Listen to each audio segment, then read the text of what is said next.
Let me get rid of the got it. Okay. You need to maintain a 3.0 cumulative GPA at all times. If you don't, there are ramifications to that leading to dismissal. We don't want to harp on that, but it can go that way. One of the biggest things for PhD students is staying continuously enrolled. And I'll talk about ways to do that, whether it's a leave of absence, and leave of absence is the primary way to do that. But if you're not going to be taking courses in a term, we need to know why and for how long. Another big issue it happens a lot in doctoral studies, not a lot, is making sure that you're flexible, working with your team of advisors. You can be considered not in good academic standing if you're not working with your team, taking their advice, following the path set forward, taking the classes they advise. It is actually grounds for dismissal if you're not following that path.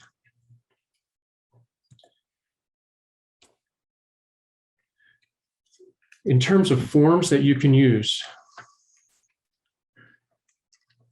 some of you will have to use, you won't need deferrals now, you're here, you're started. But you might need to do course substitutions, depending on your past coursework. Some of you will, I know that some of you will take, particularly in mathematics, will be taking undergraduate courses in language. There's a form that you can use to start that process. We don't want any of you to use the withdrawal from program form. I should have X'd that one out, definitely. You can get to forms one of two ways. On our website, on the left, I put a snapshot of the website. Under new and current students, there's a section called online forms. And you can click the little button at the top and select which kind of form you want. But I do recommend reading the paragraph for each form that's there so you understand what's required and why the form is to be used. Basically, we want to keep you going through the program. We want to know what you're doing.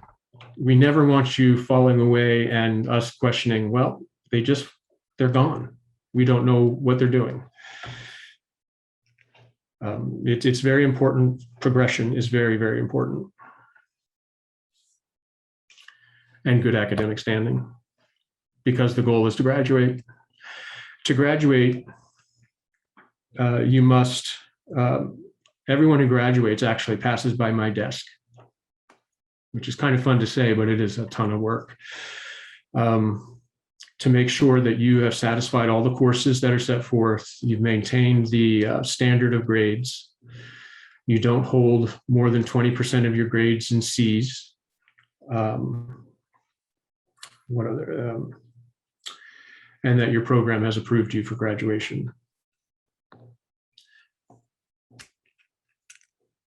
Now, we are not, we don't want you going to one source.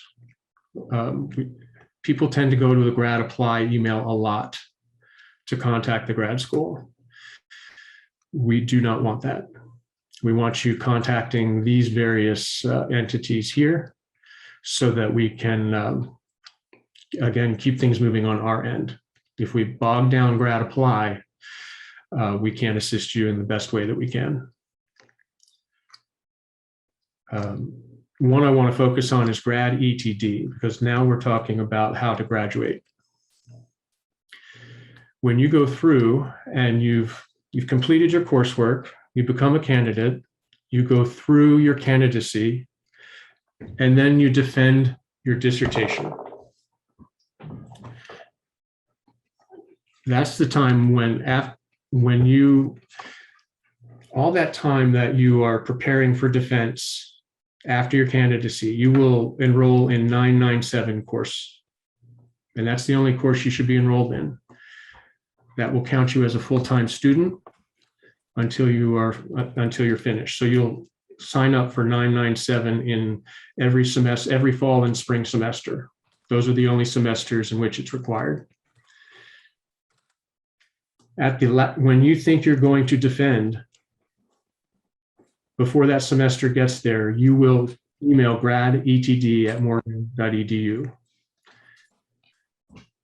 And there is on our website, you'll see the process for doing that. And it describes a 5-step process of filling out some paperwork and submitting your dissertation to us for review.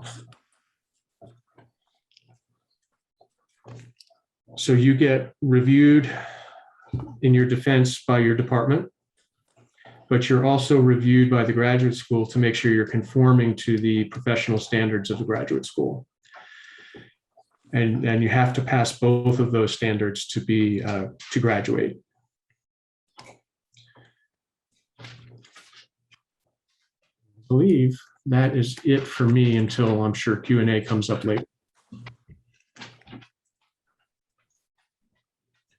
Okay, thanks very much for that presentation, Dr. Booth. It's great to know about some of these resources that are available. If possible, could you please send me your slides for distribution after our meeting today? Would that be all right? Oh, certainly. Thank you very much. Let's go ahead and open it up for some questions. So you can either submit your question in the chat, or you're welcome to unmute yourself and go ahead and present it verbally. Just please be courteous to others and try not to talk to others, and mute yourself when you're finished. Paul, I also put in the chat. Would you be so kind and provide us with a list of especially the Writing Center resources and how students can access them, and some of the other resources you mentioned, because I would really like to share that with my first year class of PhD students. Knowing that it exists is wonderful, but not knowing how to access it, doesn't help.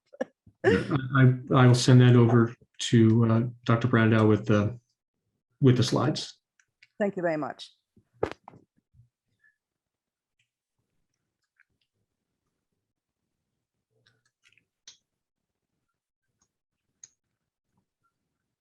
Okay, do we have any other questions for Dr. Booth? Yes, hi, this is Eugene Lee, so from biology department.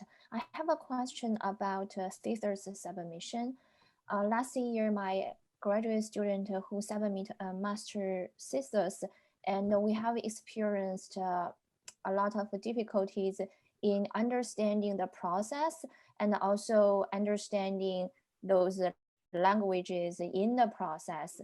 So is there a detailed instruction to guide the student to submit the thesis, and also an instruction about the right format and the font, everything, those details about thesis? Great question. Okay, so now I'm going to go back and share my screen. Okay. Oh, I'm sorry, I hit a button. I did not mean to hit a button. I really apologize for that. Shoot. Okay, there we go. I recommend going to our website and hitting the thesis dissertation submission process button. And under that button should give you the information needed, that there are 5 forms that need to be filled out. And then over here on the right is the handbook and the list of common errors. So the handbook should show the format. And then this should explain the process for submitting the thesis or dissertation. Okay, so if we have any questions, like any difficulty in understanding the handbook, so whom we should contact in order for the clarification or other purpose? You're going to contact Kevin.Bradley Kevin.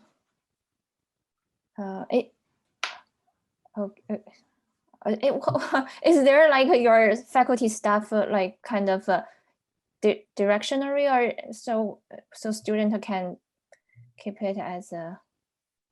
Well, right now, we don't have the grad PD set up. So, Okay. so we're going to have to, if it's right now, it'll have to go, in the future, it'll go to gradpd@morgan.edu. Okay, I see. For Thank you. professional development. But right now, it would go to kevin.bradley. Okay. Thank you. Sure.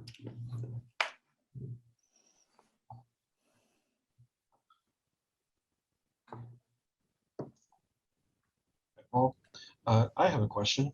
So following your presentation, I'm going to provide a little bit of information about forms that need to be completed by graduate school students for our school, the School of Computer, Mathematical, and Natural Sciences. And you briefly mentioned some of the forms that have to be completed for the School of Graduate Studies. I was wondering if you could provide an overview of some of those that are on the website there, and just kind of a brief summary of when those forms need to be completed. Sure, I can do that. Let me go back to this list then and share that screen again. Okay, when submitting the dissertation, thesis or dissertation, there are 5 forms. Forms 1 and 2 are now combined together into one action for making life easier. So the first forms are basically to tell you about the process and make sure you understand what's going on and why we're doing it. That second form is we want you to see the list of common errors because they are so common.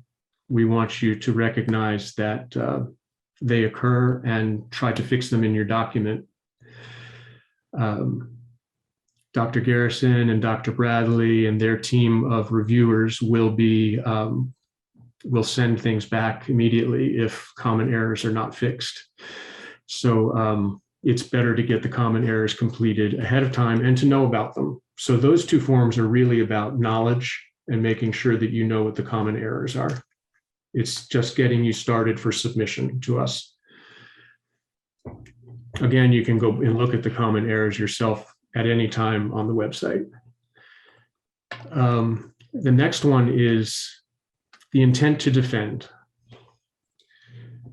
The intent to defend is really trying to get faculty and students to determine the dates of defense as early as possible so that they can then tell the graduate school, this is what I'm planning to do, this is when it's going to happen, and when you can expect it. So at that time, when we get the intent to defend form is when we do the switch over from 997 to 998. The students, the candidates at this point, you will sign up for 997, but the graduate school will switch that to another course in the middle of a semester. The course will be 998, and that will be your dissertation defense course or thesis defense course. And that is the form. Form number 3 is the one that really generates that action and gets that going. That tells us to make sure that we put the student in that course, and then the faculty member who's responsible for the course will have to issue a grade of pass or fail. Now, the 4th form is perhaps the biggest form. It's the one in which you get all of the approvals along the line of your committee members, chair, department chair, for your thesis or dissertation. And this is the form in which you actually submit your dissertation to the School of Graduate Studies for initial review to make sure that things are looking all right, that things are progressing well. It's the one Dr. Garrison and his team will work with initially to start looking at stuff. finally is the fifth form, and it's going to tell you, this form is going to tell you how to log into ProQuest ETD and formally submit your thesis or dissertation to ProQuest. So it's essentially telling you how to log on, giving you those instructions. So the 5 forms are really meant to take you through the submission process. It's not really do the 5 forms and then submit. It is, the 5 forms are the submission process. And I think that's been lost a little bit since we started doing it this way. So I always recommend that students, if they think they're going to defend at the end of fall, that they start next week contacting Grad ETD and start the paperwork process, which are these 5 forms. And they all occur in DocuSign, so not really paperwork personally. So. Excuse me. Yes. I have a question. This is Fatima Norouzi. I'm a PhD candidate of mathematics, and in June, I defended my dissertation, and I'm ready to graduate in December. I have taken Math 997, and as you mentioned, should I take 998 instead of Math 997, or?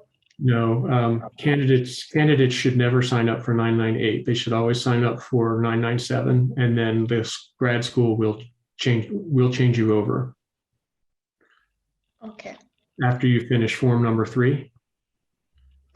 Yes. We'll change you over to that 998 course from the 997 course.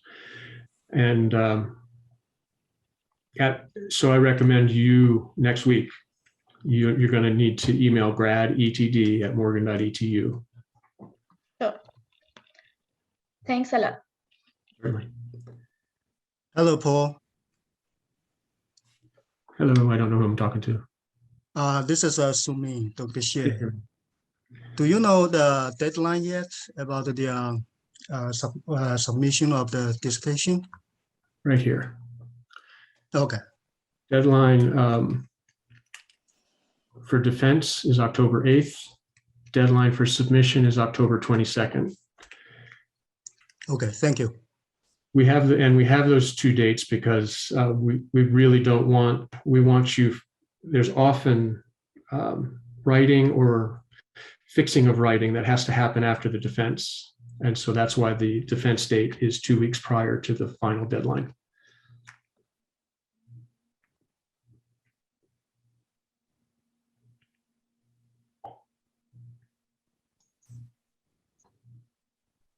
Okay, thanks. Do we have any further questions for Dr. Voos? And you can always anyone can always contact me at paul.voos@morgan.edu. Okay. Well, thanks a lot, Dr. Voos. We really appreciate your time and your input and all the work you do on behalf of our graduate students. So thanks for that presentation. And we'll look forward to talking to you again soon. Thank you, Paul. Okay.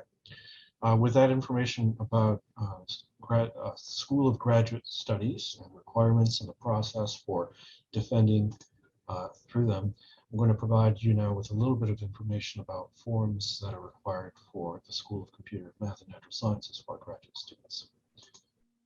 So we have our own set of forms, and you can find them by going to the School of Computer, Mathematical, and Natural Sciences website. This is our home page. And on the left here, we have a link for information for students.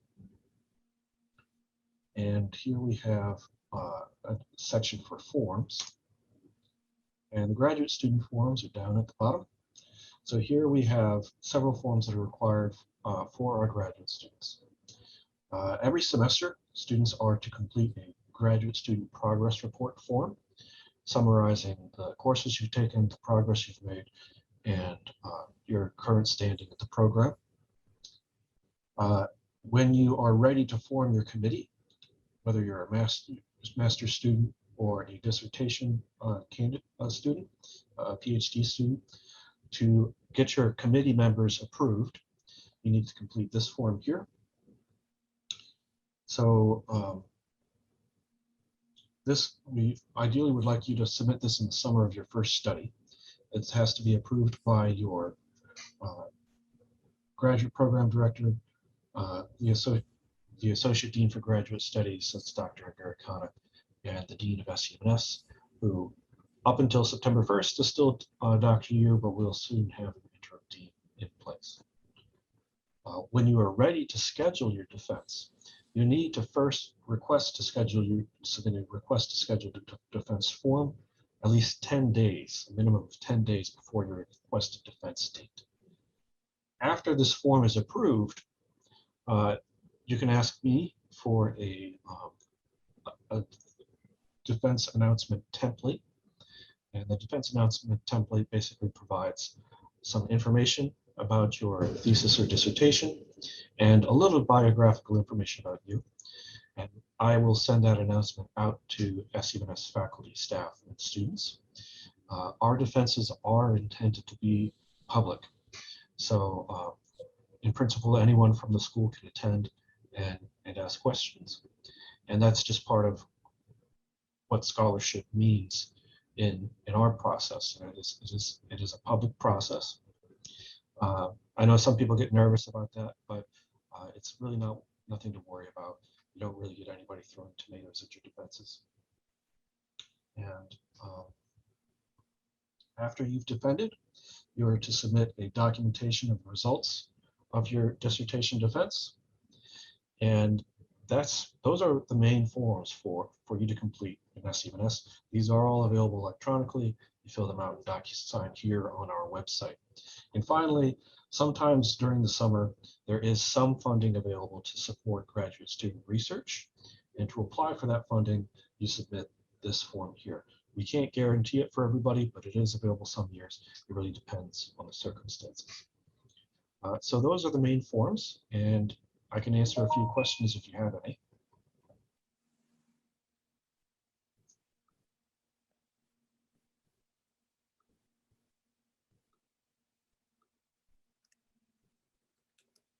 Okay, so I do keep in touch with the graduate program directors, and occasionally we have to make updates to these forms, but if faculty or the program directors have any questions or updates that are needed, please just let me know, and I'll go ahead and update the forms on the website if needed. Okay, so with that, we can go on ahead and move on to the next portion of our agenda. John, can I just ask a question? Yes. Is there sort of a overview leaflet available in the handbook or someplace that gives the explanations that you just gave about which form when and how it interfaces with the graduate school forms? Because my head's swimming right now. Okay. So generally speaking, so I'm afraid that I don't have that information available in a handbook. However, I do think that at least the forms on our website, they're relatively self-explanatory in terms of the description provided. So we know that this one needs to be completed every semester. This needs to be completed before you form your dissertation committee, or when you've selected members that you would like to be on your dissertation committee. This one you submit in order to have them approved. This one needs to be submitted at least 10 days before your desired defense date. This needs to be submitted as soon as possible after your defense is complete. And this one needs to be submitted by April 15th before the summer you would like to request summer funding for. Now, may I make a suggestion? Okay. That the director of the PhD program perhaps prepare such an overview leaflet, and we can post it on the website. I think that would be helpful. Dr. Fan, Dr. Shia, if you think that would be possible, then I agree that would be helpful to provide. Yes, the answer is yes. We can provide, the milestones at what time, at certain time that you need to form your dissertation committee, or at what time you need to defend your proposal.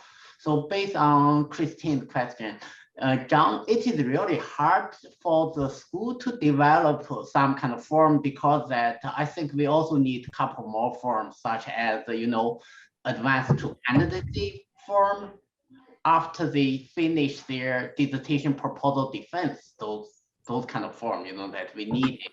It used to be in our old student handbook, but we haven't updated the program handbook for a long time. Yeah, so that is a good suggestion. Yeah. Okay. Maybe what I'll suggest then is Dr. Fan, Dr. Shia, perhaps. Yes, for SCM program, in the past 2 years, I think the dissertation defense and the dissertation submission process went very well. Basically, the students just need to work with the graduate director, so those process can be handled very well. And in the breakout session, I'm going to also discuss some of the processes. Okay. I think it's possible we need to have some updates to our graduate handbook. And I think that's something that Dr. Fan and Dr. Shia, perhaps we should have a meeting with Dr. Garikata to explore any additional forms that are needed and any updates to the graduate handbook. Okay. So, are there any further questions?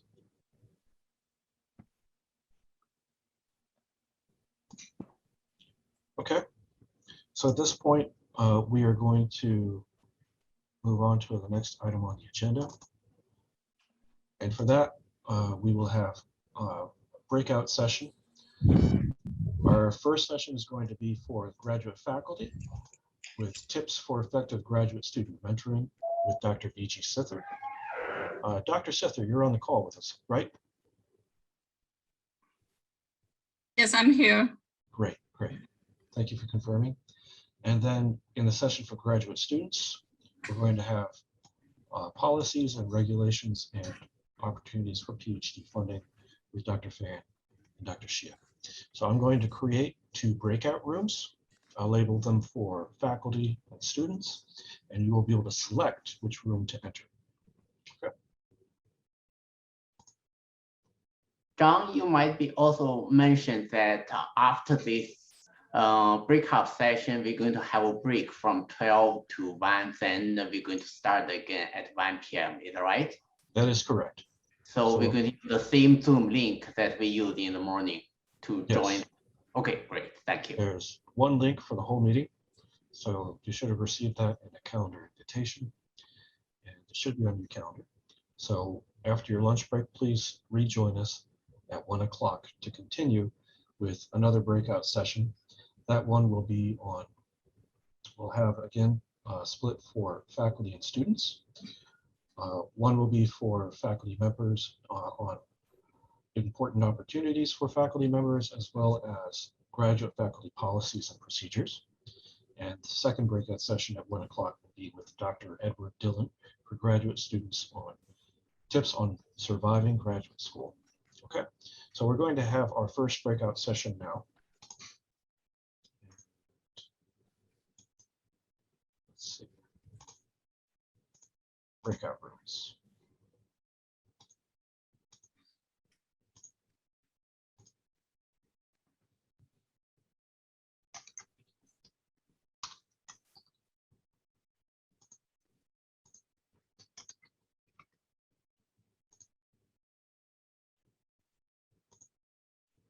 Okay, you should now be able to see link to those breakout rooms.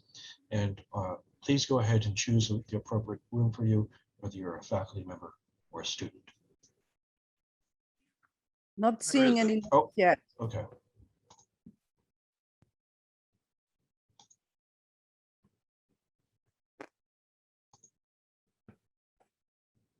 How do we put it in there? It looks like I see people are joining. If you scroll down to the bottom, you'll be able to join either faculty or students.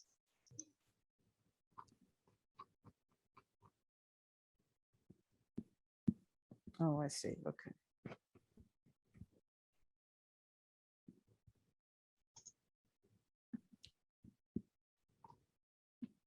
Okay, I see the rooms filling up, but I don't see anything I can click to access. I'm going to put you in the faculty room. Thanks. It's weird because I have the most updated.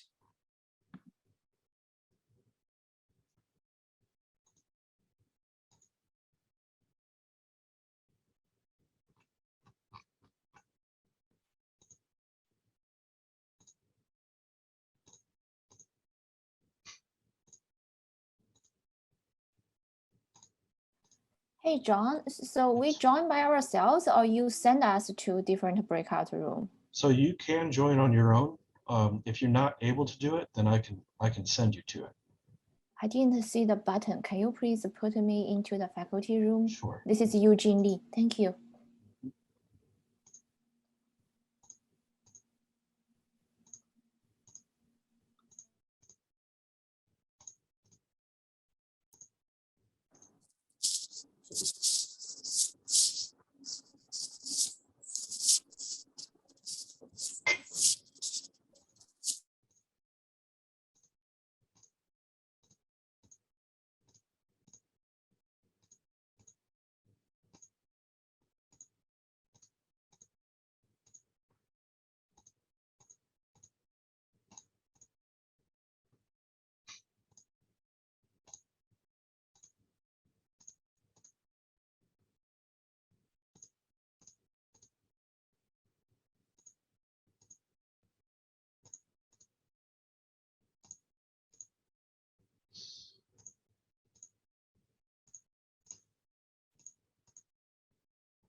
funding program.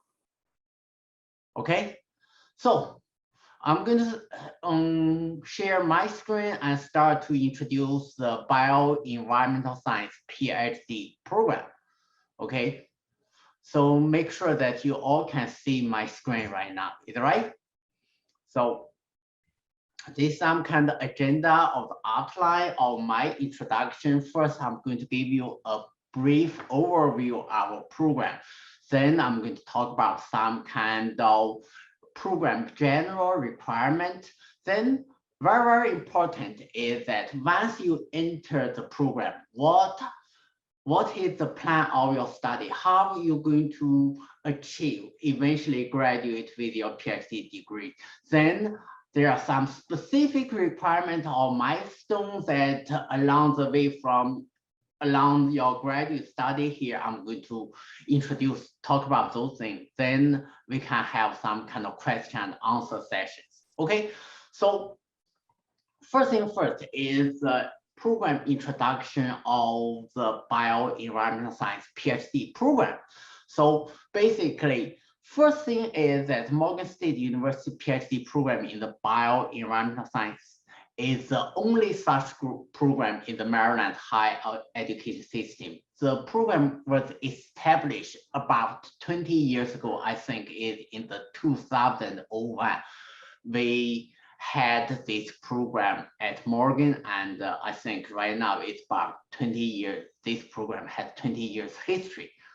Okay, and the program integrates the strong academic training and fundamentals through the applied research within the interdisciplinary faculty member from the 4 departments and 1 research center at Morgan. So the 4 departments is chemistry, biology, physics, and I think it's computer science.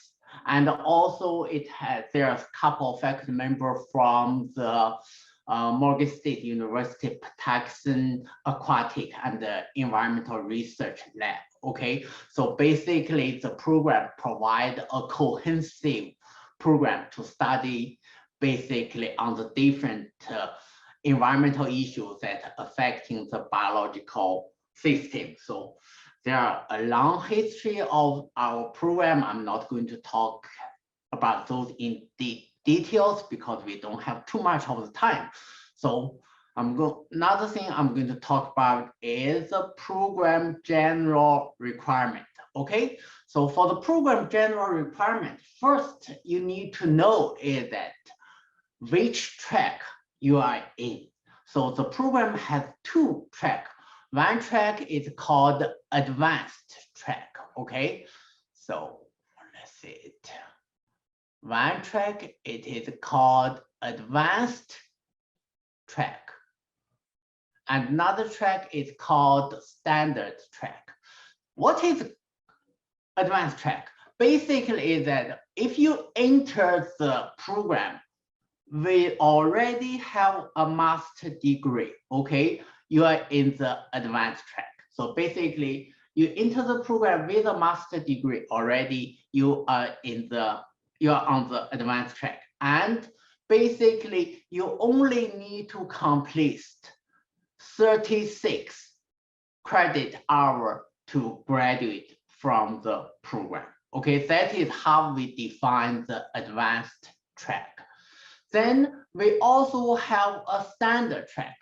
For the standard track is that you enter the PhD program with a bachelor degree. Okay, you don't have the master degree when you enter the program. So for the standard track, you need to complete a minimum of 60 academic credit hours to get your PhD degree. Okay, so anyone has a question regarding to these 2 different tracks? If you don't have any question, there are some kind of other requirement here. Okay, so for some kind of general program requirement is that on your catalog, you are not supposed to get anything like a C or lower grade are not acceptable for the core course, okay? So we have 5 core courses in the program. You should get either A or B. You cannot get a C or any lower grade for our core course. And the student also must maintain an overall GPA of 3.0 and not obtain the C for the 20% of all the total credit for the degree, okay? And however, if you get a D or lower grade, you can retake the course again, okay? Then talk about our core course. For the course requirement is that there are 5 core courses you need to take ideal in your first year of the study. Those are the biology 639, biology 624, biology 631, and chemistry 600 and chemistry 601. Okay, so biology 639 and 631 and chemistry 601, they are offered in the fourth semester, okay? And the 624 and chemistry 600, they are offered during the spring semester, okay? And also we need a minimum of 18 credit hour of coursework must be conducted at Morgan State University. And this exclude all those kind of dissertation guidance hours. And occasionally I get some kind of question about transferred credit. Based on my understanding, I need to confirm this with the School of Graduate Study, is that you can transfer up to 6 credits of the lecture course to your PhD program. However, if you already use those kind of credit for your master degree, you cannot transfer those kind of credit to Morgan. You know that. And over the last 5 years, we only have one occasion that the student transferred like 6 credit to the PhD program. Okay, and Paul can, you know, or correct me if he has some kind of insight about the transfer credit hour here. Yes. At the doctoral level, it is up to the discretion of the program director, that would be you, Dr. Fan, and as to how many credits you will transfer. But they still must maintain residency and all of the other qualifications, that they cannot be used for another degree that you've already mentioned. And they must, all transfer courses must have a grade of B or higher. Yeah. B minus does not apply. Okay. Thank you very much for the information. So basically, the bottom line is that you can not transfer those kind of credit or the course that you used for your master degree already. Okay. Then some other thing. Plan of study. Plan of study. Okay, this gets pretty complicated right now. Okay, so the problem is right now it gets a little bit complicated. Is that the problem is right now we have some kind of problem with the biology 625 seminar course. Okay, first I'll give you some kind of big background about the 625 seminar course, and then I'm going to explain what is the problem, and then I'm also going to talk about what we try to propose to do it, okay, to do with this. The biology 625 is a 1 credit our seminar course that the students need to take at least 2 semesters, okay? That is the background of that. Usually, you know, in the catalog, we recommend students to take 3 semesters biology 625 And each semester, there are 1 credit seminar course, okay? However, it causes a lot of problems. Okay, what kind of problem it can cause? It can cause the tuition support. Okay, usually the School of Graduate Study only support 9 credit hour of the tuition. Okay, so if you already take 3 credit, three credit hour course, you already reached to 9 credit hours there that semester. And if you take this one, then your credit hour going to reach to 10 credit hour, which end up is that you're going to pay for this 1 credit course by yourself, okay? And it also have some kind of problem about cost. It's also going to cause some kind of problem about how to reach to 36 credit hour or 60 credit hour requirement by the university there, okay, by the program. So basically is that, you know that when you take this at 2 semester or 3 semester, it's pretty hard for you to reach the minimum, or you either like 1 or 2 credit hour short of that 26 hour, or you have to take the credit hour exceeds the minimum requirement there, okay? It's really hard for you to just exactly meet the 26 or 60 credit hour here.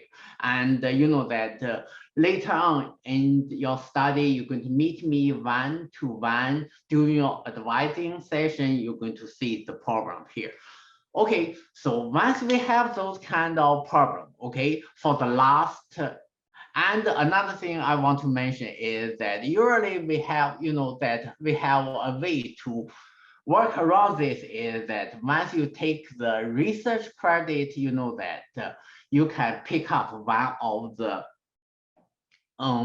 seminar course, because the research course is, even it count for 9 credit, but the School of Graduate Study only pays, you only need to pay 3 credits tuition for that. So with the seminar course, actually you only need to pay 4 credit hours there. And this, before last 4th semester, we have been using this way to work around, but the School of Graduate Studies, they don't, you know, that they encourage us to take the 997 course without any other course. So this way is not working anymore.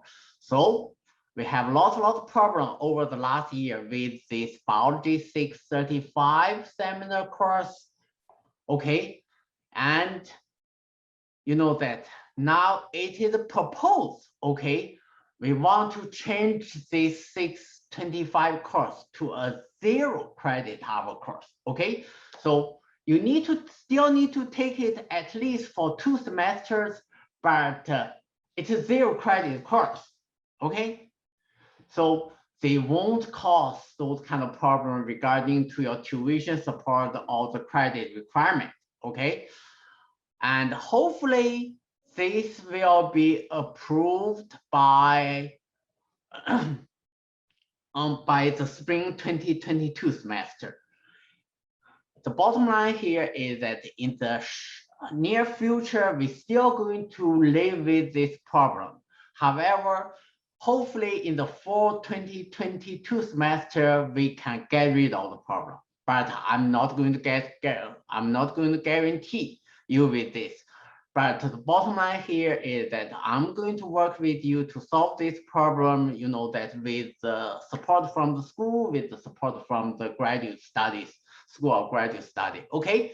So ideally is that if we get rid of this 1 credit, change it from 1 credit to 0 credit, you know, that here is some kind of plan of study you can adapt, okay?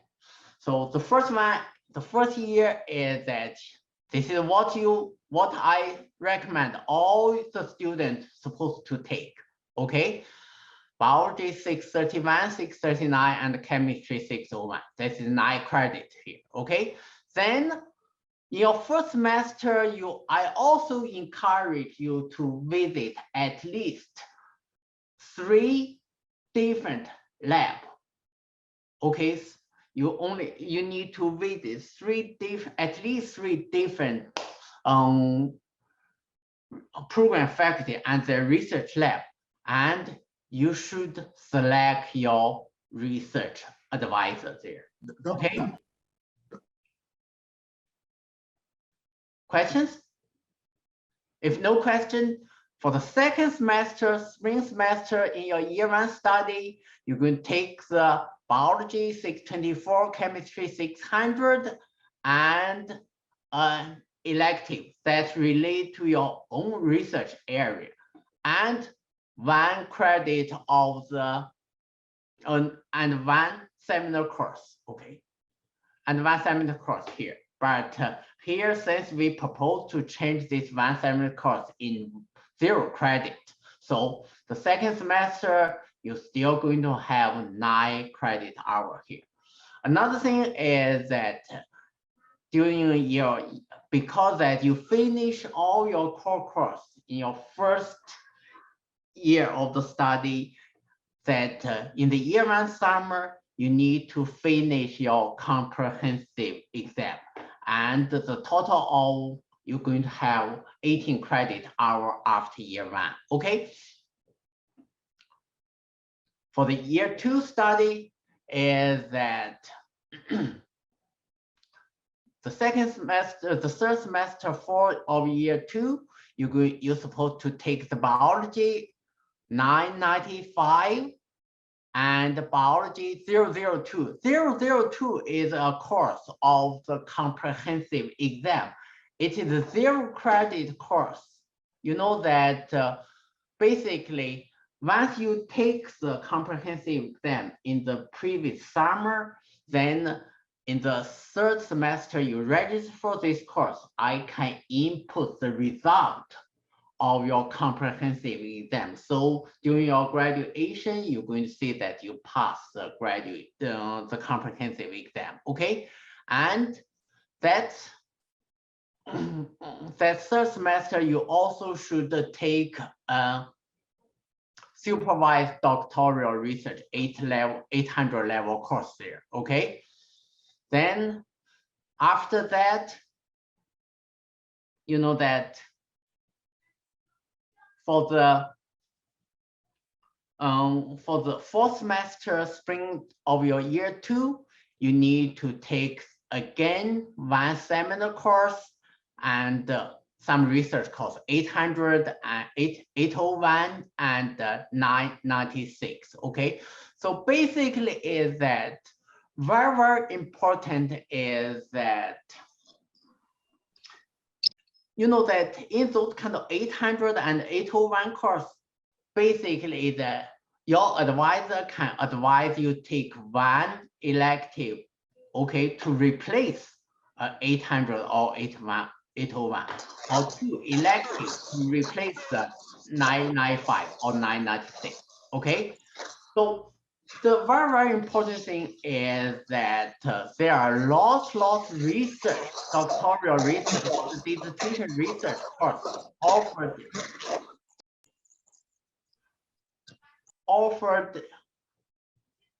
in the second year. The main objective is that in the second year of your study, you should have some time to develop your dissertation proposal and finish your dissertation defense there. Okay, and then for the year 3, okay, you still need to, because for the year 3, for the advanced student, you just need to take the 997 course because you already advanced, finish your proposal defense and advance to the candidacy. you only need to register for the 997 course. But for the standard course, standard track that who need 60 credit, you need to take more electives to meet this 60 credit hour there. Basically, for the fourth semester, you need to take the electives, and for the sixth semester, you need to take the more electives and the biology 1995. So basically is that for the standard track, the year 2 is that instead of take the 995, you take it as the year 3, okay?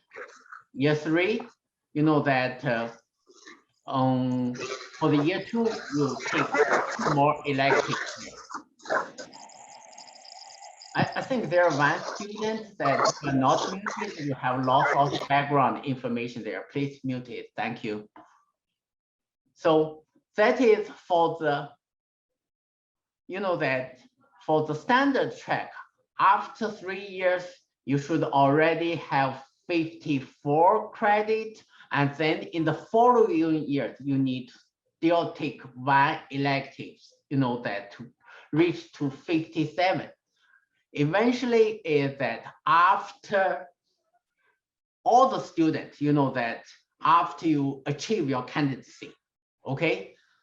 So basically you are supposed to only take the biology or chemistry 997 there, okay? So basically is that 97, you know that law student going to ask it that I took many 997. Why it is not count toward to the curricular credit? It is that 997 will not count toward to curricular credit. It is charged for 3 credit hours and it is reported for 9 credit hours. Okay, so the reason why we have it is that the 997 class is mainly to keep you as a full-time student in the program. Okay, so it is only charged for 9 credit. It's only charged for 3. You only need to pay 3 credit tuition for that course. Okay, upon achieving doctoral candidacy, the student will continue register in the fall and spring semester for the 997, even in the last semester of your study. Even in your last semester, you want to defend your dissertation, you still need to register for the 997, okay? Until your dissertation is completed and submitted to the school of graduate study for review, then the school of graduate study will change the 997 to 998, and the final 3 credit hour will be awarded to you, and then you're going to reach to 36 or 60 credits there. Okay, so that is some kind of plan of study, and you know, from this semester I would like to work with you individually to develop your own plan of study there. Okay, so however, I don't have too much time here. There are some kind of milestone or timeline that associate with your study. Okay, so first you need to basically is that you, once you join the program, you need to form the plan of study. You need to finish 5 core courses. You need to finish your comprehensive exam at the end of your first year. Then in the beginning of your second year, you need to choose your research mentor and form your dissertation committee also in your first year. Okay, so those 2 is that you need to accomplish in your first year. And then in your second year, you need to second and third year, depends on what track you are on, take the research course 800 and 900, or take the elective to make sure that you have enough credits there. Okay, and also in your second year or third year, you need to defend your dissertation proposal at the end of either your second year or your third year, okay? Then once you advance to the candidacy, you continue register for the 997 after your PhD candidacy, okay? And do your dissertation research and writing your dissertation, and eventually you need to defend at the last semester, you need to defend your dissertation, pay attention to the graduation deadline. Okay, so I think this time the deadline for your defense for the fall 2021 semester is August 8th. Okay, so that is a briefly outline. This is a briefly outline for the milestone that you're going to go through this PhD program. Okay, some specific thing I want to mention, I'm going to use another 5 minutes, okay? Comprehensive exam, okay? The graduate comprehensive exam will usually take place in the first week at the beginning of the second year or the last week of the first year summer, okay? The written exam consists test from the 4 core courses, okay? Chemistry 600, Chemistry 601, Biology 639, and Biology 624, okay? And the comprehensive exam should be complete between the 24 and the 12 and 34 months after you enter the program, okay? Teaching requirement, okay? At least 2 semesters teaching assistant must be completed for the student. Basically, our program emphasizes the teaching is part of the commitment, you know, for the graduate, for the PhD training. So no matter what type of the support you have, okay? Basically, if you are supported by the program, such as Title III or teaching assistant or graduate scholarship, you would serve more than 2 times, okay? Since the Morgan is pay your stipend and your tuition. So basically, sometimes you know that at least 2 semesters of the teaching assistant. But if you are supported by the program on Title III or teaching assistant, TAship, you can support. Sometimes you might serve more than 2 times for the teaching assistant. Okay, so this is TA. Seminar requirement. You know that I already talked about this. However, you know that as a program requirement, all the students must complete at least 2 semesters of the seminar course. You know that no matter it is still 1 credit hour right now, or it's a 0 credit hour that we propose to change. However, you are still required to take at least 2 semesters of the Biology 625 seminar course, okay?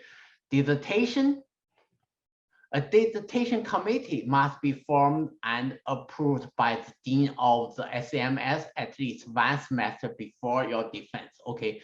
We have the dissertation committee form that you need to submit that at least 1 semester before the defense. And this is some kind of regulation about your dissertation member.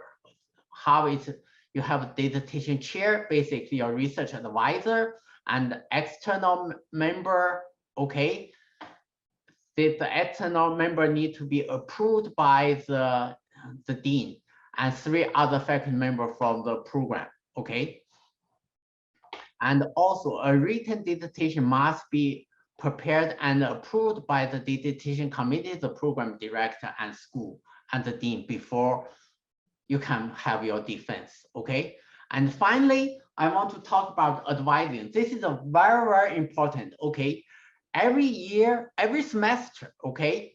I would like to have a 1-to-1 advising session, okay?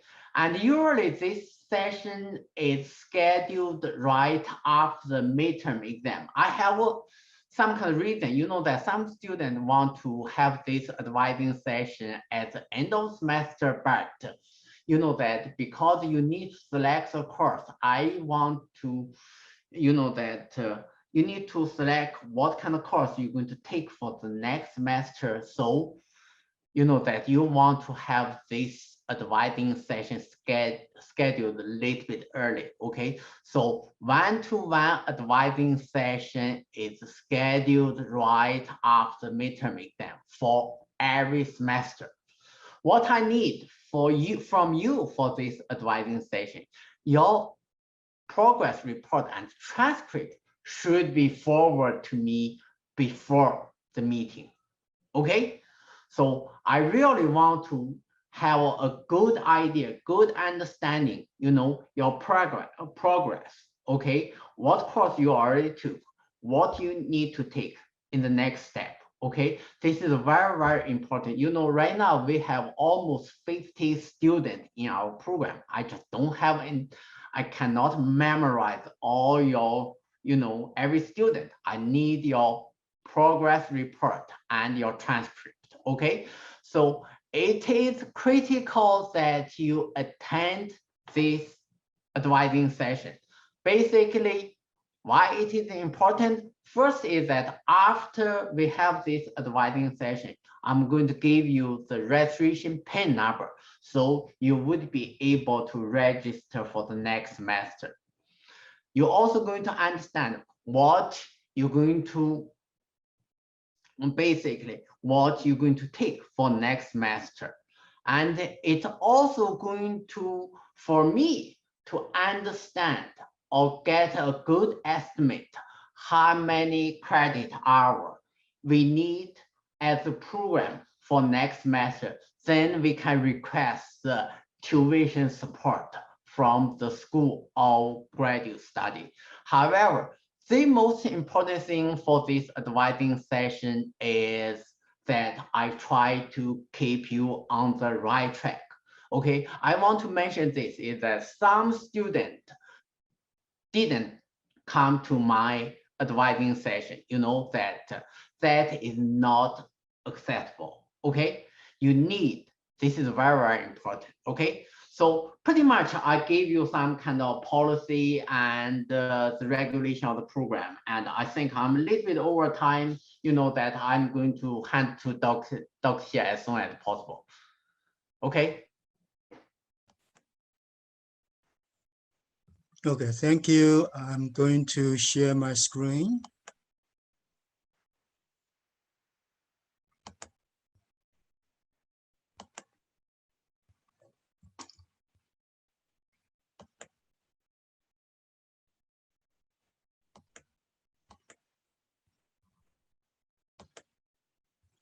So everybody can see my screen? Yes. Yes. Yes. Okay, good. Hello, everyone. I'm Dr. Xie. I'm the graduate director of the Department of Mathematics. So I'm going to be very brief. So I'm going to talk about the program description and objective, and then I'm going to talk about the course requirements, comprehensive exams, foreign language requirement, oral qualifying exam, and the dissertation. Okay, so our program is in industrial and computational mathematics, SCM.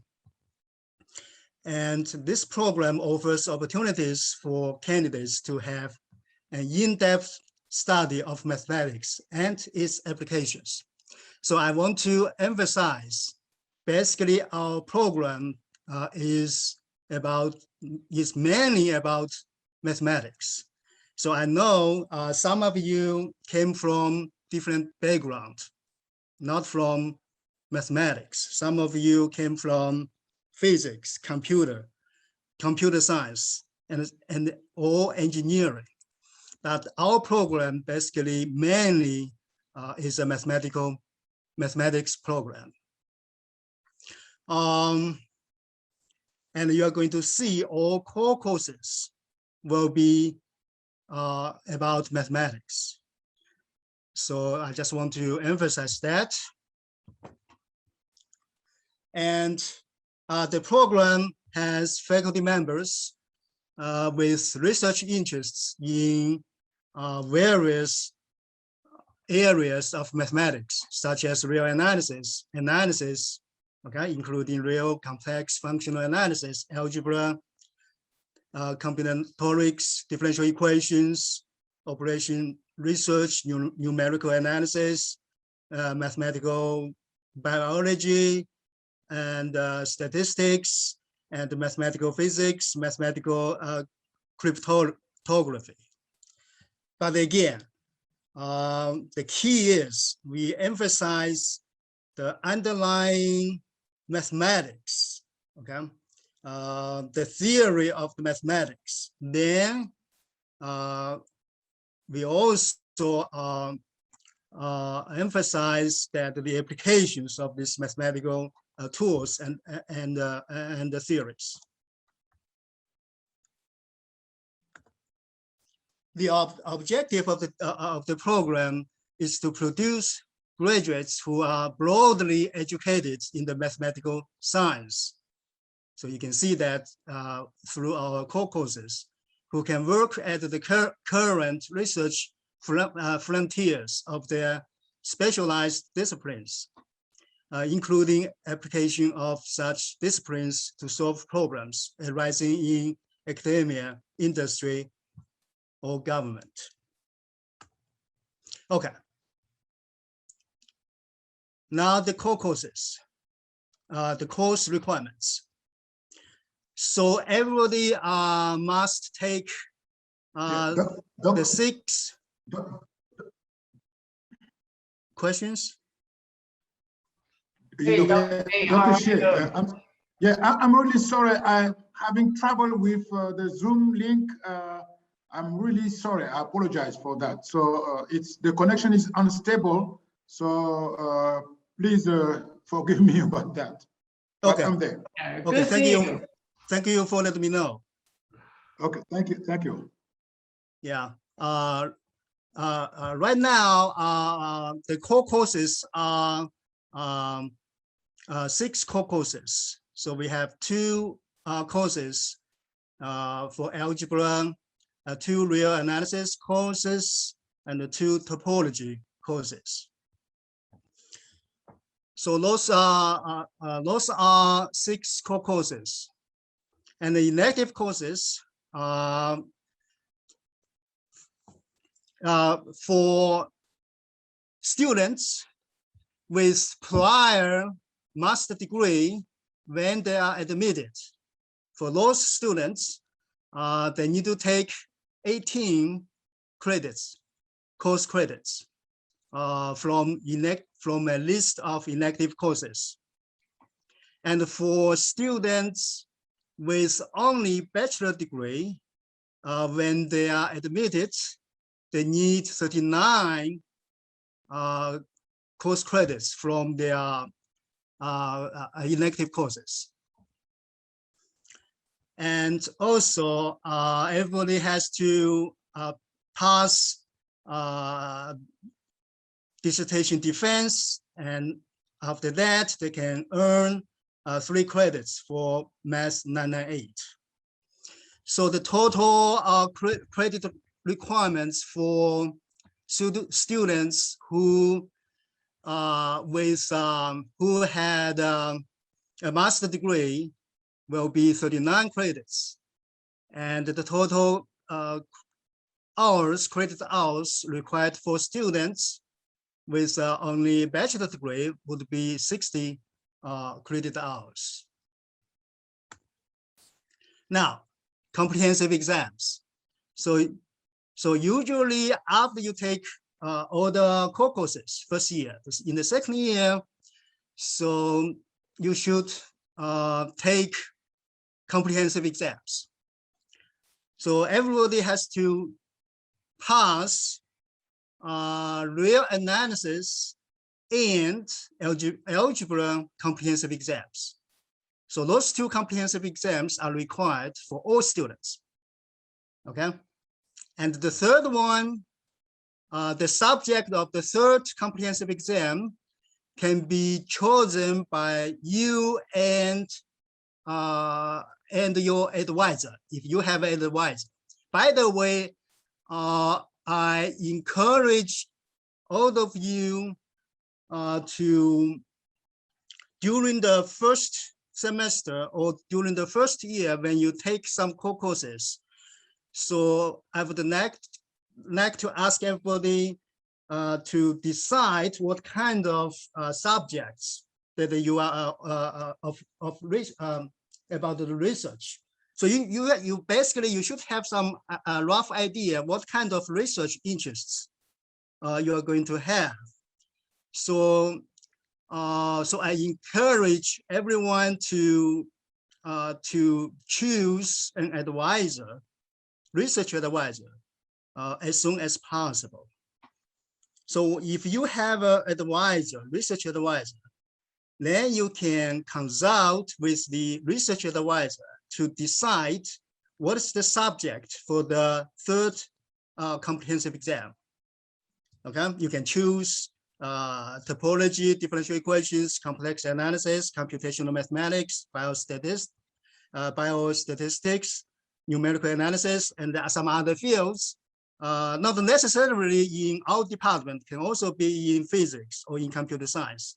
But if you do that, the third comprehensive exam has to be, okay, the choice of the third comprehensive exam has to be approved by the graduate director and the department chair.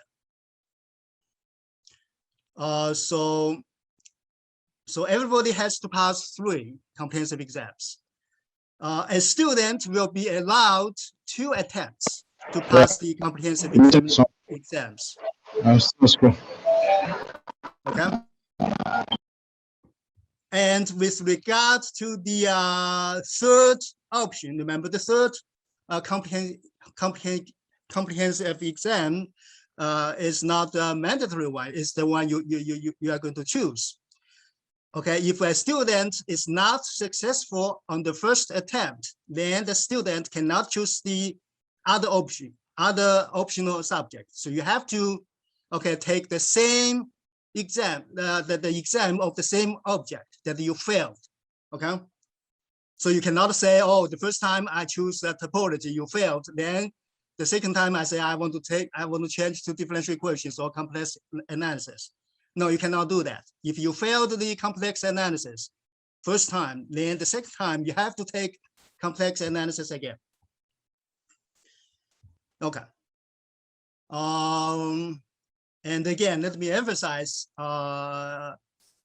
every student has 2 opportunities to pass comprehensive exams. Foreign language requirement. So in the current catalog, a student is required to show proficiency of reading, comprehension of mathematics in one of the following 3 languages, French, German, or Russian. And a student can fulfill this requirement by taking 2 courses of the language. So usually let's see, for example, for French, you can take French 1, French 2. And again, those are undergraduate courses. So you need to make a request to the graduate school, and the graduate school will let you to take the undergraduate courses. Or if you don't want to take the courses, so some of you are international students, you are French or German or Russian are your native language. So it doesn't make sense you take any courses. And the thing here, but according to current catalog, you can pass a proficiency test given by the foreign language department. So usually before your graduation, you can just take the proficiency test. However, in the past year, so our graduate faculty unanimously voted that to remove the foreign requirement, foreign language requirement. But it would be in the revised catalog. But again, in the current catalog, we still require the foreign language requirement. All qualifying exams. So after you finish the core courses, after you finish or after you pass all the 3 comprehensive exams, and then you need to take qualifying exam. But before you take all qualifying exam, then at this point, you have to have your thesis advisor, I mean dissertation advisor, and also with the help of the dissertation advisor, you need to form a dissertation committee. Okay, the dissertation committee should consist of 5 graduate faculty members. At least one of them must be from outside of Morgan State University. Okay, and you and your advisor can select one external faculty member, committee member, but that has to be approved by the graduate director and the dean of the School of Computer, Mathematical, and Natural Science. Okay, and Dr. Brando mentioned the form, so so you should fill out the form when you want to form. When you have a committee, you should fill out the form online. So everybody in the committee has to sign, and the director has to sign, and the dean has to sign. After you have a committee, okay, after you have a dissertation committee, so the student should, by the way, the chair of the dissertation committee usually will be your research advisor. Okay, your dissertation advisor. So you should work with the dissertation committee, okay, about the dissertation topics, how to choose your dissertation topics.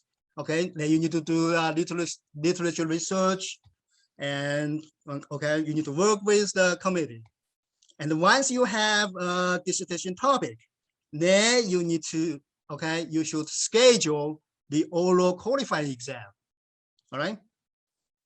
You should schedule the oral qualifying exam, and you should, okay, you should give an oral presentation to your dissertation committee, okay, in front of your dissertation committee to present, okay, what you are going to do in your dissertation.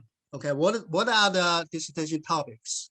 Okay, you need to, okay, you need to present the history of the topic, what kind of methods, what kind of theory you are going to use, what kind of approaches you are going to use. Okay, and the dissertation will ask you questions during the qualifying exam. They will make some comments about the research directions. So you need to work with your dissertation committee, okay, to pass the qualifying exam. And again, a student will have 2, okay, opportunities to pass the qualifying oral qualifying examination. Okay, you have 2 chances. Now, after you pass the qualifying exam, so a student can be admitted to candidacy. Okay, so upon achieving the candidacy, then the student will continuously register the course 997 to keep the status of the residence until the dissertation is completed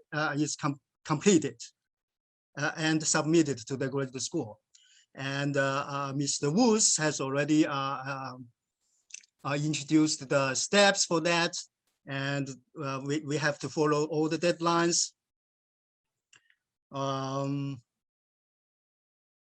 And when the dissertation has been completed to the satisfaction of the dissertation committee, and the committee say, oh, you are ready to defend, then a defense will be scheduled online on the website of the graduate school. I mean, of the school, our school. So, and then after you have set up the defense date and time, and you to defend your dissertation in front of the your dissertation committee, and also the defense will be open to everyone, to the general audience, and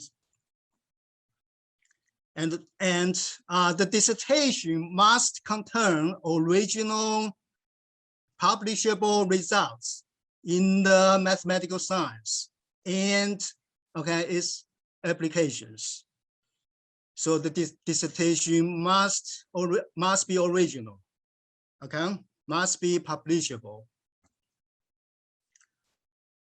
So once the student passes the dissertation defense, he or she will automatically pass Math 998 and earn 3 credits.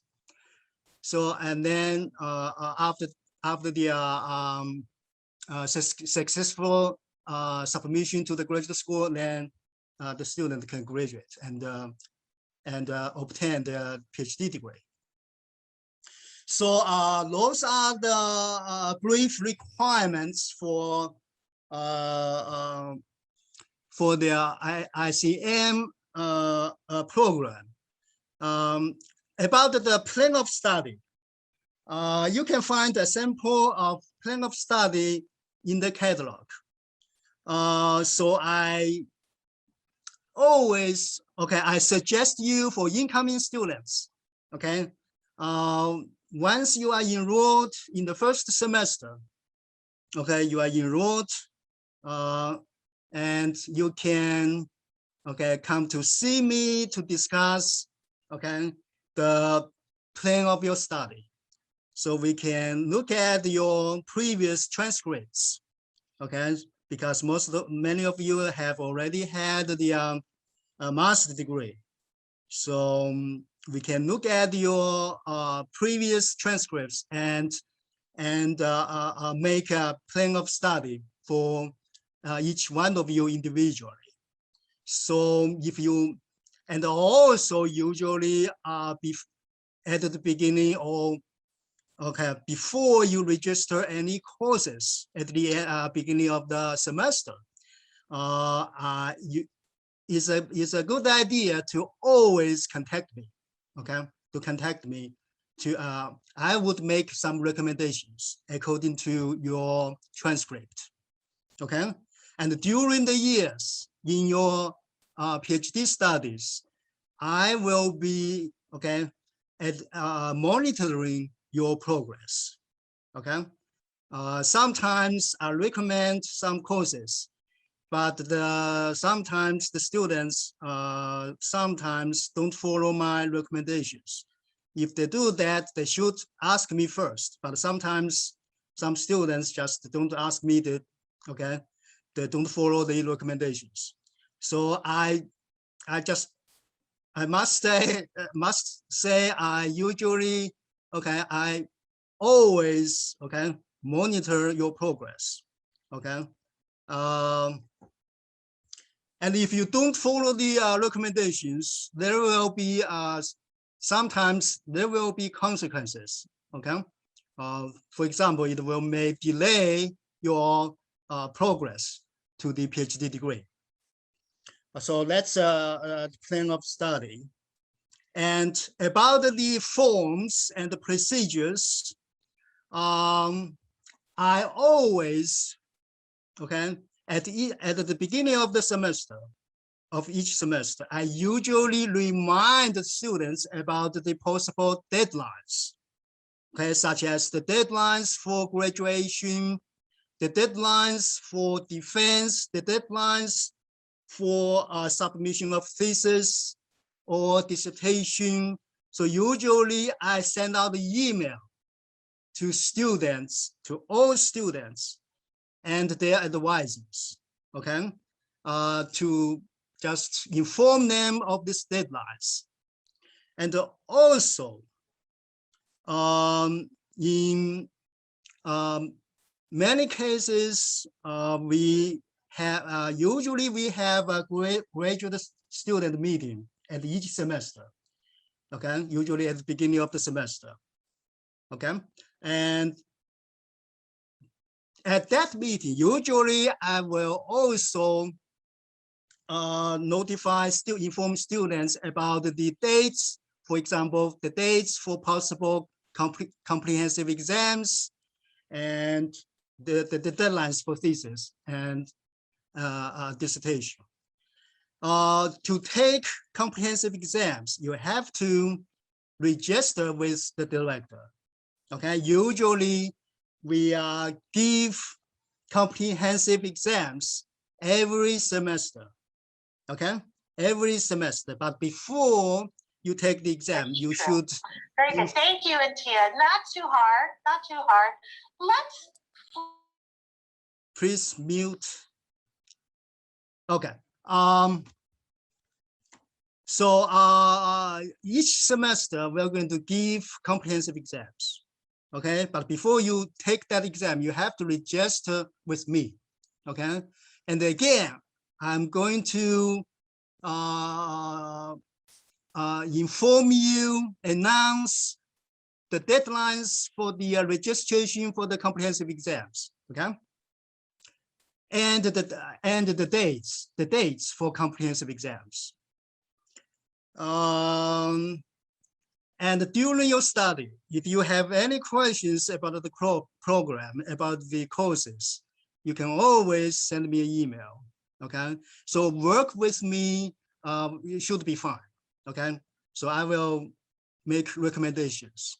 In the past few couple of years, we have graduated 5 PhDs and about 10 MA students, and I haven't had any problems. So just work with me and we can go through this process. That's all I want to say. Thank you.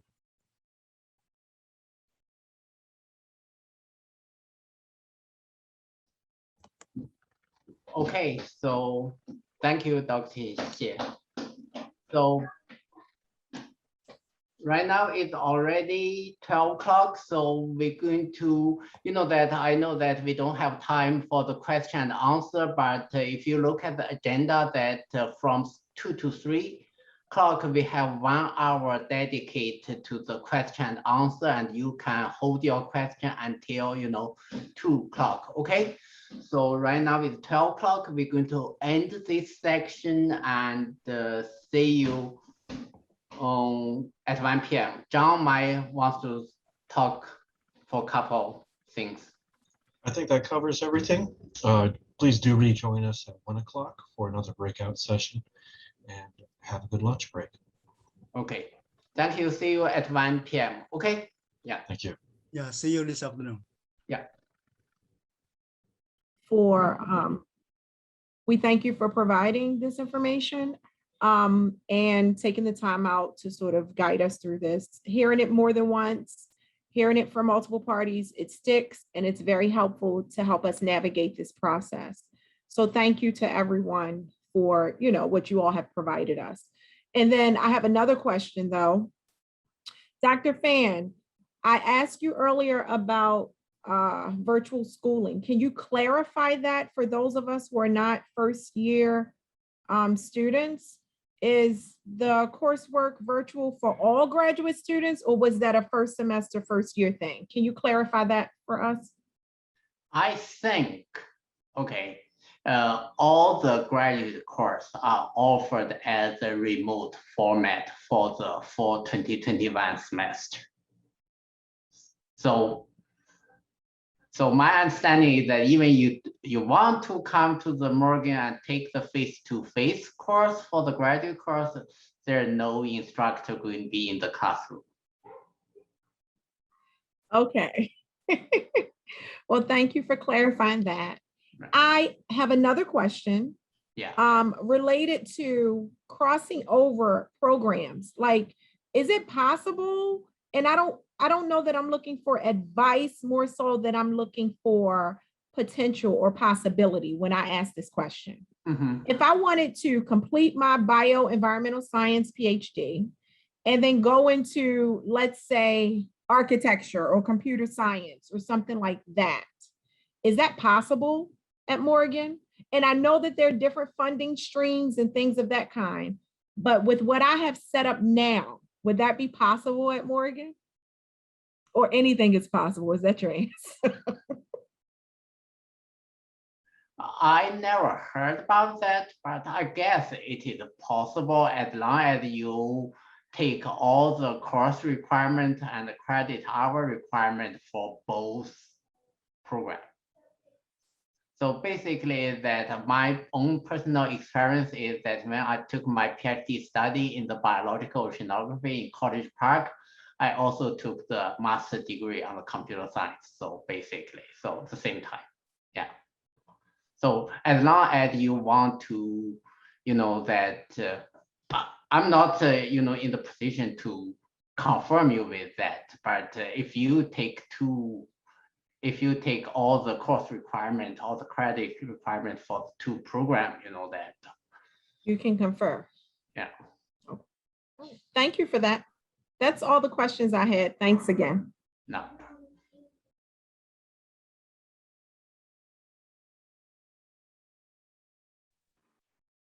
Hello. Can you hear me? Yes, I can hear you. Okay, thank you. Dr. Fan, my question is directed at you as my program director. Concerning those of us who are yet to register the courses that we are meant to register because of the cap over those courses. Some of us have registered 2, just 1 to go. Some of us have not even registered anyone. So we want to know what is the progress being made with regards to this issue. We know you're making some effort, but we want to know the progress and when can we have the opportunity to register these courses. Okay, so I want to address that. Okay, so for the bioenvironmental science PhD program this year, we had about, because we have a large group of the TED Fund students join the program. So we have almost 20 new students. And that previously, for those kind of core courses, we have a cap about 10 students per course. And right now, I think the biology 631 and 639 already have the cap of 20 students, but they are already full now. And I made the request to the dean's office. Basically, John tried to increase the cap of the for all those 3 core courses. And John told me the academic affairs. So basically the provost office is held all those kind of schedule change. Okay, including add new course or change the cap of certain course. So he suggests me that to ask the chairs for the biology department and the chemistry department to do an override to do that. And the chair of the biology department told me, hey, Dr. Fan, send me a list for all the students who need to have the override. And I did send her the list yesterday, and I CC to all the students who send me the list. So, and honestly, that is the status of that right now. And I'm not sure that when this could be done, but hopefully it's going to be done by the beginning of the class. Okay, thank you, Doc. Yes, but that of chemistry, there seems to be no feedback with respect to that, because we've also written to the chair, those of us who are yet to register that course, to give us, to grant us override, but we have not even gotten a reply from her yet. Yeah, you didn't get a reply from Dr. Winstead, right? Yes, we didn't. Okay. Yeah. you know that is something lots of times make me frustrated is that the program coordinator or the program director have no control of those kind of courses. We can only make requests. So, so sometimes I hope the students also have the patience and understanding about our situation. We are trying our best to help you guys. Okay. Can I just ask thank you, sir. a question? Does everybody have their Morgan ID? Yes. And everybody have the Morgan email? Sorry, that was my real question. Yes, basically the where I get the list for the student who need the override, I need their name and their student ID. So I think they all have their student. Okay, so here's what I can offer for biology 631. If you send me everybody's email, then I can do one of two things. I can actually try to see whether I can by hand put them in the Canvas course. If that doesn't work, I can just let everybody know what the first and second assignment is so that people don't fall behind, that they can do their assignments and then just upload when they join the rest of the group. Because it holds us all up if people get into the course late. Yeah. So I'm perfectly happy to do some extra work there to get people online. Yeah, so basically that's really good. So I'm going to send you all the list of students with their ID. So you can register, you can add them to your Canvas course website so they can access those kind of course. So if it doesn't work, then they will all get an email from me forwarding them the information of what they need to prepare. Yeah. I guess this time it's just the program grew too fast and we never anticipated it can, over the cap. Yeah. I had a question about coming in class because I have a number of demonstrations available for the students to participate in that will not work over Zoom. What would be the policy for this? I can be one-on-one with them, so spacing and all that stuff can be maintained. Any input? That'd probably be a question for Dr. Brandall. Yeah. You can definitely email him and ask. Okay. I just try to keep my graduate course kind of pretty flexible, that. So if the student want to meet me one-to-one case, I'm going to do that, accommodate student requirement. Yeah.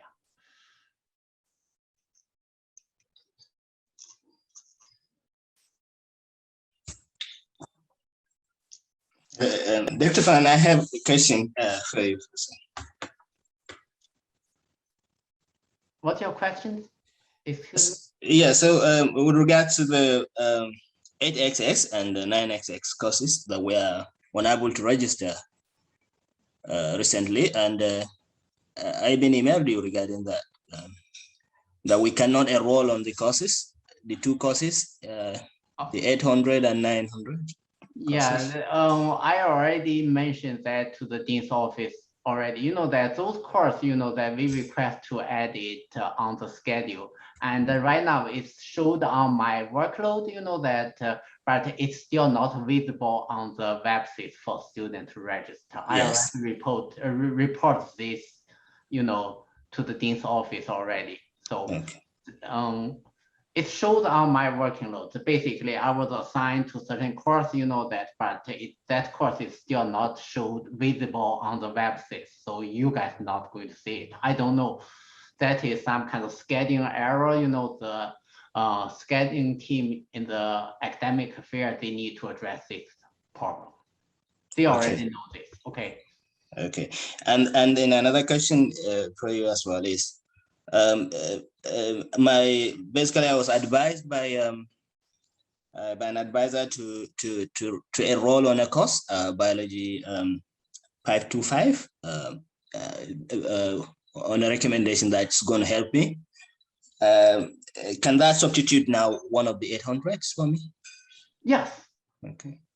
Basically is that, you know, that if you have enough, if you want to take an elective, it can replace one of your 800 research course. Okay. Okay. Okay. Can you please elaborate more on the teaching assistantship? Teaching assistantship, is it part of the requirements for graduate students? Most graduate students do that before. Okay, so basically, it's a long story short. Yes, the program encourages the student to take the 2-semester teaching assistantship. Okay, so it's easier for the students, you know, that are supported by the program. But Okay. most times, since the TED Fund students are supported by the TED Fund, so basically you are paying your tuition and for your PhD study. So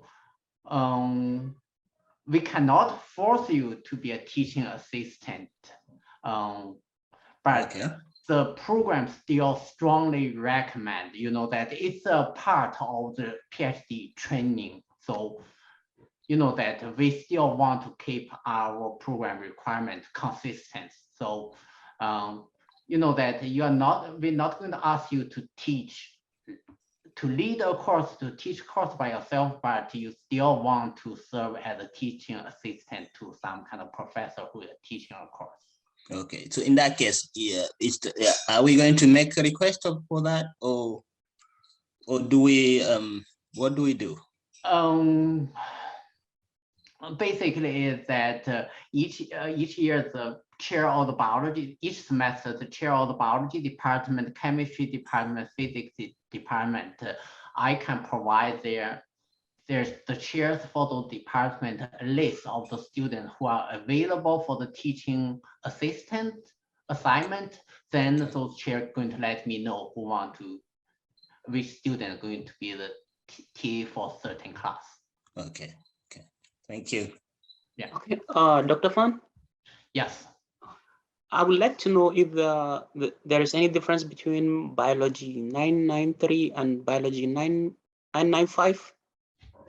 Biology 993 is a course.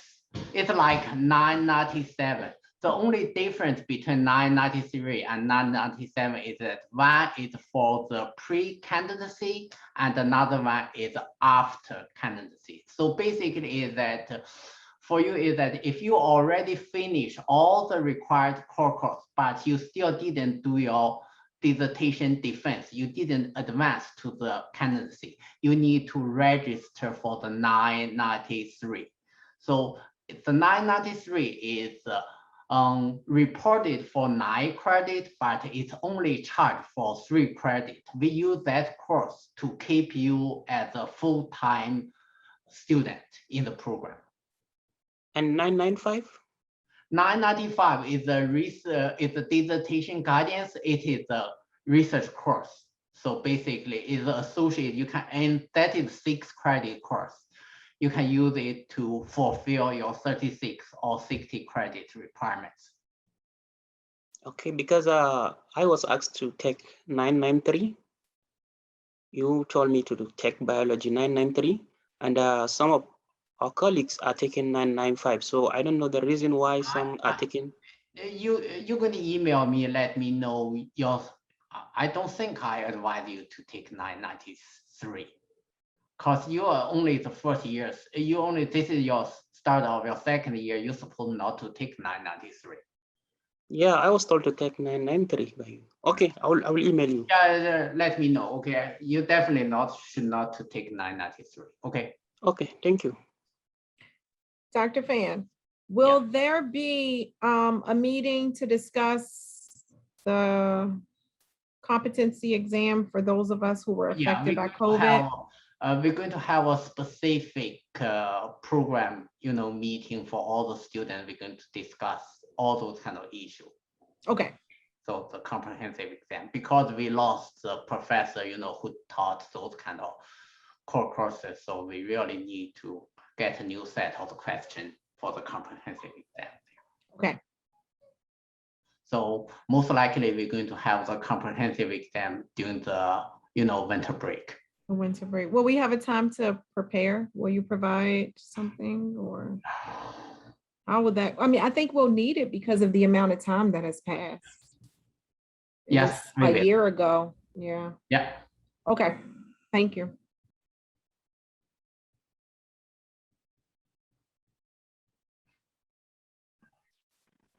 I still have a question to ask. I just want to get some clarity on something you mentioned that was mentioned in the breakout session, the first breakout session. There was this, you were talking about the semesters, the first semester, the second semester, and so on. Then there was a part you showed the comprehensive examination after the second semester. You remember, sir, on your slide? When you're going to do your comprehensive exam, is that your question? Yes, that's my question. I want to know, is it a combination of the first and second semester courses done at that one sitting? In a normal time, we do the comprehensive exam the summer after your first year. So basically the summer after your second semester. Okay, sorry, we are new, so I'm just trying to get some clear understanding. So, but you know that our program, a faculty who in charge of the 2 core courses, he left Morgan last year. So, and also because of pandemic situation, we didn't do our comprehensive exam last summer. So basically the past summer, we're going to do it, this probably during the winter break. Okay, after this semester. Thank you, sir, for your response.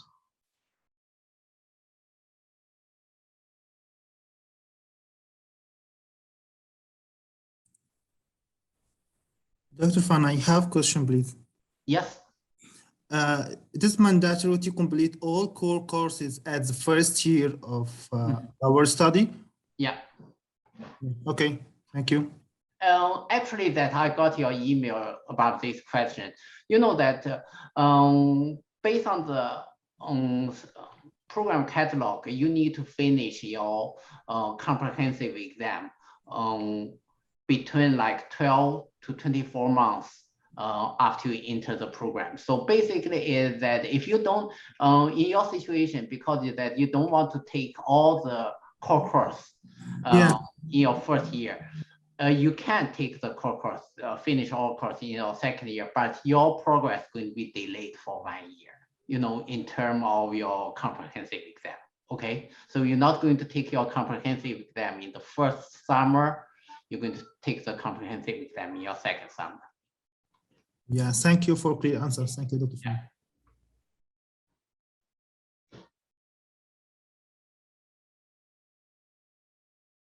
So, no more questions?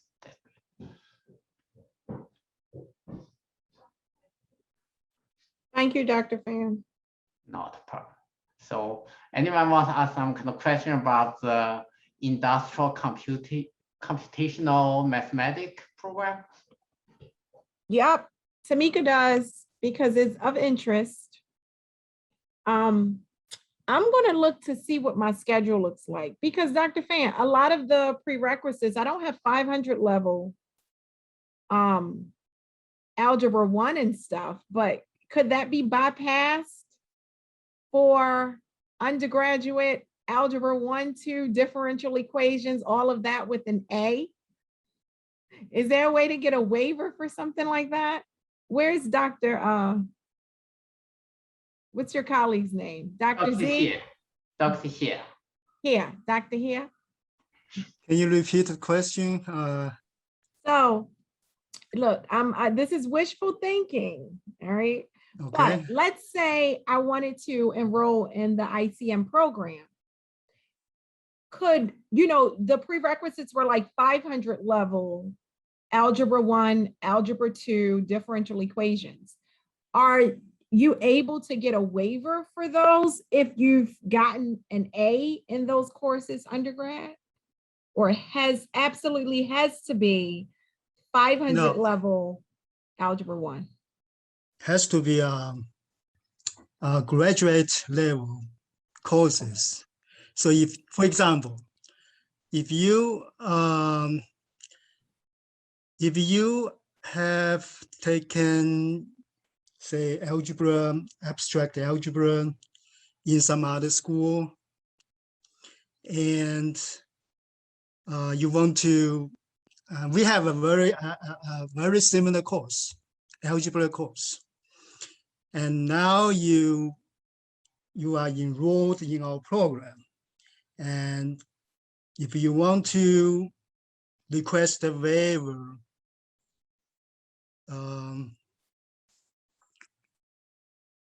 then you can do that. But before you do that, we have to look at your course description and the syllabus for the course that you had taken in some other school. And in that case, if we decide that the two courses are similar in terms of the contents and the grading system, and also if your grade from the other institution must be B or better, then you can make a request to waive the algebra course at Morgan. But undergraduate courses can never be counted as graduate courses. Okay. Does that answer your question? Yeah, no, you answered my question. So what type of research are you guys doing over there in the mathematics department? Oh, as I presented in my presentation, so our the faculty members in our program has various research areas. So ranging from abstract mathematics, such as analysis, complex analysis, functional analysis, to applied mathematics, such as mathematical modeling, statistics, actuarial science, mathematical physics, and mathematical cryptography, and some other also computational mathematics, of course. So so those are some of the areas that our faculty members are working on. Do they have a lot of money for graduate students? I know that's a loaded question, but yeah. Unfortunately, mathematics as a basic science, so it's usually very, very hard to obtain external funding. Oh, wow.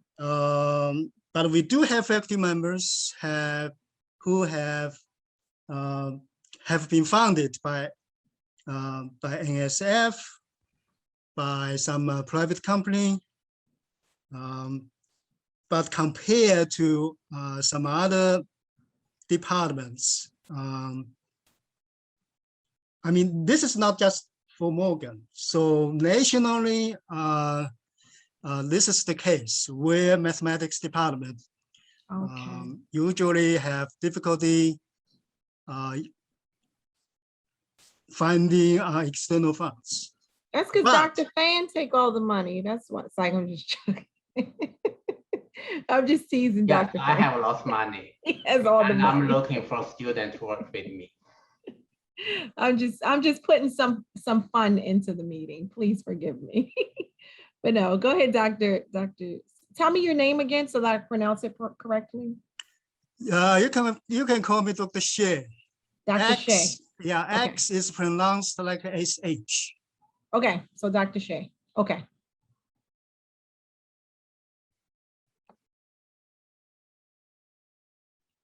Thank you, Dr. Shea.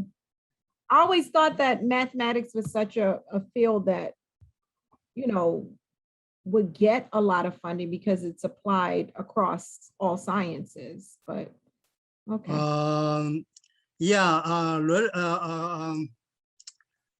Compared to the pure math, applied math is in a better position to obtain funds, but still compared to some other fields, I don't know. That's the reality. Thank you. You're welcome.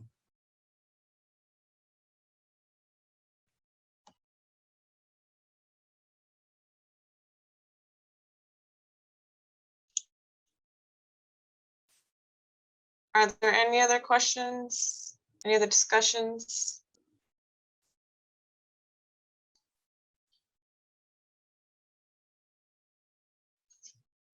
No? Okay. So I guess we'll adjourn. Dr.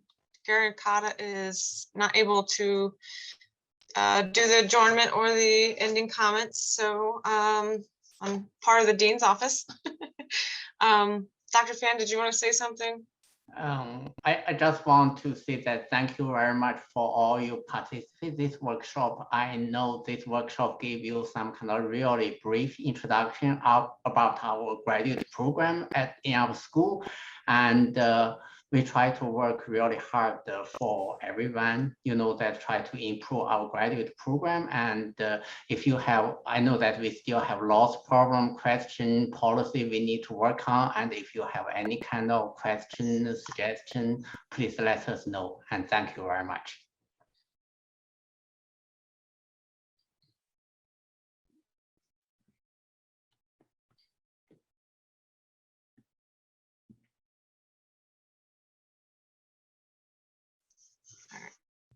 So I guess we'll adjourn unless someone else has anything to say. All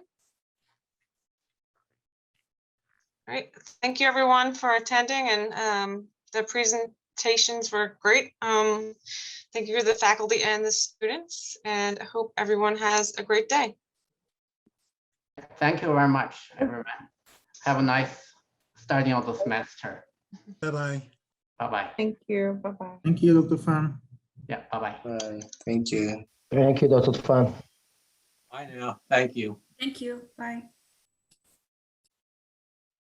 Thank you. Thank you. Thank you. Bye-bye. Thank you very much. It was very interesting and helpful presentation. Thank you, Dr. Fan. Thank you. Bye-bye. Thank you.